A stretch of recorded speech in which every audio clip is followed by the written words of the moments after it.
What's going on, 200K fam? Getting ready to jump on my first roof today, but I want to show you how I set this ladder up. So I got it in between these two gables, and that way if it falls right or left, it's going to hit one of those gables and I'm going to be pretty safe.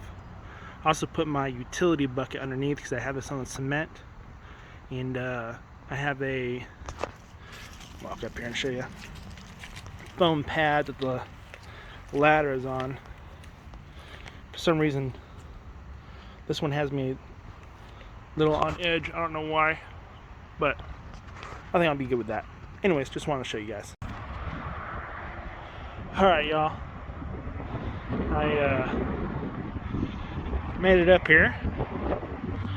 I definitely have some PTSD. I did not know I did. You guys remember I fell twice off that very last roof before I went on my break. It took me 10 minutes to step off that ladder. Never had that happen before. But this is only a 7 pitch. I was nervous.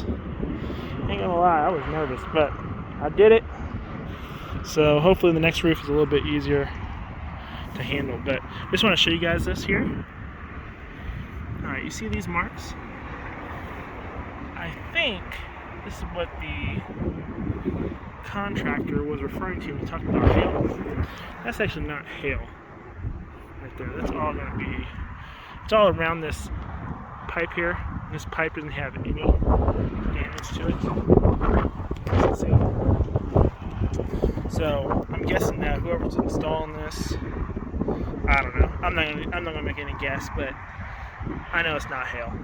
So, anyways, just wanted to point that out. Talk to y'all later. Hey, what's going on, 200K fam? Hope you guys are doing great today. I took care of 2 claims out in the field and did 1 claim virtually. You guys saw the videos I already posted, or the portion of the video I posted earlier. Yeah, I actually had a little bit of PTSD today from, if you guys were watching my videos when I left Raleigh, you know that I fell off that one. I didn't fall off the roof, but I fell and my harness caught me, and I fell twice on this one roof. And today was the first roof that I had to get back on since I fell. And man, it took me like 10 minutes to be able to step off that ladder. I don't know what the deal was. You saw how I was taking all those precautions just setting up the ladder. I don't know what the deal was. I was kind of shocked. Like, man, all your equipment worked just right the way it was supposed to. I don't know what you're so scared of and nervous about. But it was a tough deal stepping off the ladder.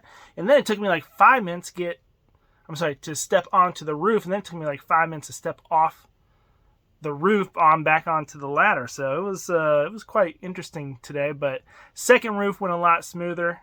Wasn't too concerned about the second roof, but that first roof really took a little bit out of me.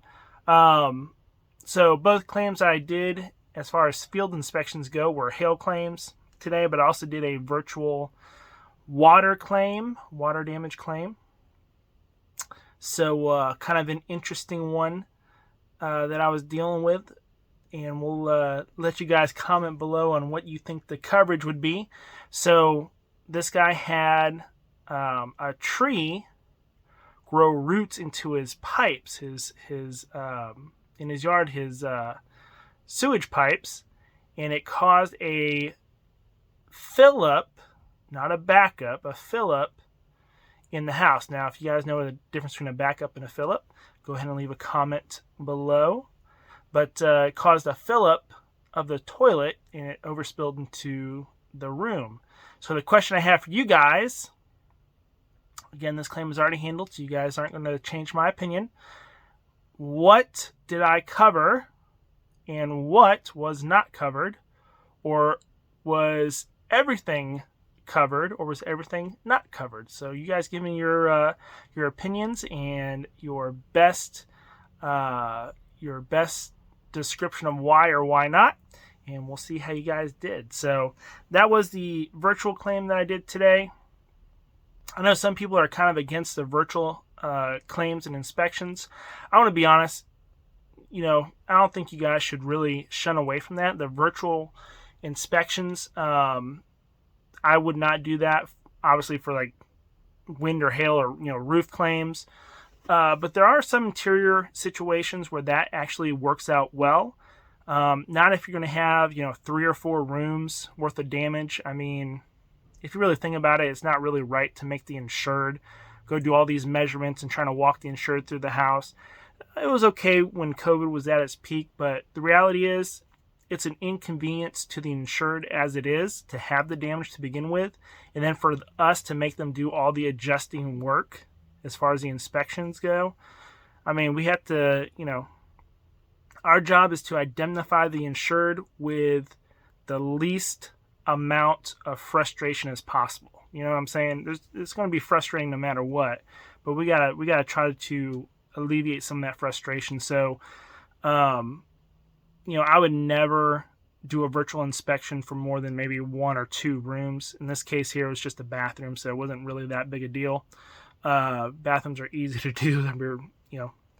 Most of them are going to be, just a couple different sizes. You're going to have a 5 by 10 bathroom in most cases, and that's not guaranteed, but it's pretty standard, the size of the bathroom. You kind of can guess what the size is after you walk into enough of them. So I handled that one virtually, and I think everybody should look to do those kind of things where if you can do something virtually, you should. I do not think that's going to take away from field adjusting in any way, shape, or form. It just helps the insured get back on their feet a little bit faster instead of waiting for me to have time to run out there and actually do that inspection, and when I could just handle it right there. So anyways, that's kind of the summation of my day. I just wanted to talk a little bit about overcoming fear, since that's what I struggled with a little bit today with that PTSD. And when I was standing on that roof, or I had 1 foot on the roof and 1 foot on the ladder, and I swear it may not have been 10 minutes, but it sure felt like forever. And I was like, what is your deal? You've gotten on hundreds of roofs just in the last year and a half, and I couldn't believe that I was having such a hard time stepping off on this roof. And I had to remind myself that very thing. Hey, I've done this hundreds of times before. The incident where I slid and fell. I didn't fall off the roof because I was all harnessed up. I used all my safety procedures. Everything worked the way it was intended to work. And, I came out pretty much unscathed except for a couple scratches on my hand. So, I had to just sit there and just kind of give myself that pep talk of, hey, you've been here. You've done this before. There's nothing new here. You're not a new adjuster. You can handle this. But I think, one of the best quotes on fear, I think, came from Will Smith. And he said, the best things in life happen just on the other side of your fear. And what he was talking about is the way you overcome fear is you just step right through it. That's all you can do. If something makes you afraid, you just got to step into it. And action kills fear more than anything. Action kills fear. If you're afraid, you're not taking enough action. Usually that's the case, right? If you take an action toward your fear, what you're going to find out is the fear in most cases was just a mirage. It's not even real. It just existed in your head. So, and the same thing happened when I was getting off that ladder, It took me forever to get up, and, it took me a couple minutes to get off, but, I just had to, hey, you've been here. You've done this before. This is nothing new. Just kind of gave myself that little pep talk. There we go. If I could speak tonight. And, got down, and everything was fine. So, if you guys have things that are making you anxious or nervous or afraid right now, just remember, hey, action kills fear more than anything else. If you're afraid of something, step to it, step toward it. Be diligent about it. I'm not saying, just be, be gung-ho and and, you know, reckless. But ultimately, you just have to step into your fear, and that's all you can do to overcome it. So anyways, hope you guys have a great night. Look forward to speaking with you guys tomorrow, and see what we got going on tomorrow. Appreciate you guys tuning in. We'll talk to you later.